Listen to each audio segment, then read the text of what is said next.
Nandyal Telugu Desam party యువ నాయకుడు ఉప్పరి సుబ్రహ్మణ్యం పుట్టినరోజు వేడుకలు ఘనంగా నిర్వహించారు. ఈ సందర్భంగా ముఖ్య అతిథులుగా మంత్రి ఫారూక్ కుమారుడు ఫయాజ్ పాల్గొన్నారు. యువత పుట్టినరోజులు అంటేనే పార్టీలు చేసుకోవడం, సంబరాలు చేసుకుంటారు. కానీ ఉప్పరి సుబ్రహ్మణ్యం పుట్టినరోజు సందర్భంగా యువత మాత్రం ఆదర్శంగా నిలిచి రక్తదాన శిబిరం ఏర్పాటు చేశారు.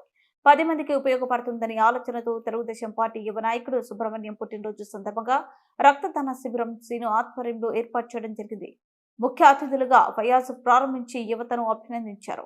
ఇలాంటి మంచి సేవా కార్యక్రమం చేయడం అభినందనీయమని తెలిపారు. అదేవిధంగా తెలుగుదేశం పార్టీ గెలుపు కోసం కృషి చేసిన ఉప్పరి సుబ్రహ్మణ్యం పుట్టినరోజు ఇలాంటి కార్యక్రమం ఏర్పాటు చేయడం అభినందనీయమని కేక్ కట్ చేసి సంబరాలు నిర్వహించారు. ఈరోజు మా సుబ్బన్న గారి జన్మదిన సందర్భంగా నిన్న కలిసినప్పుడు సుబ్బన్నని కలిసినప్పుడు అన్న ఇట్లా తలసీమ పిల్లలకు ప్రతి 10 రోజులకు ఒకసారి రక్తం ఎక్కించుకోవాలి, ఆ సమయానికి వాళ్ళకి రక్తం దొరకకుంటే పిల్లలు చనిపోయే స్థితి ఉంటుందన్న అని చెప్పడం జరిగింది. అలాగే గర్భిణీలు కూడా రక్తం లెక్క చాలా ఇబ్బంది పడుతుందని చెప్పడం జరిగింది.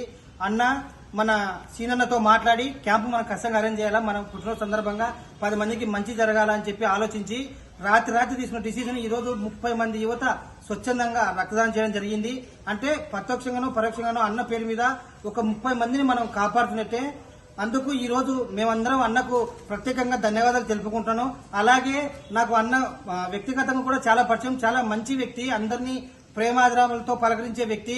ఎవరైనా పేదవాళ్ళు వచ్చి సాయం పడితే కూడా ఉన్నంతలో సాయం చేసే గొప్ప మనసున్న వ్యక్తి. ఇలాంటి వ్యక్తులు ప్రజల్లో ఉండి ప్రజలకు సేవ చేస్తూ మాలాంటి వాళ్ళకు తోడు నీడగా ఉండాలని చెప్పి ఇంకెన్నో మంచి కార్యక్రమాలు చేస్తూ ఉన్నత శిఖరంలో చేయాలని చెప్పి నేను కోరుకుంటున్నాను.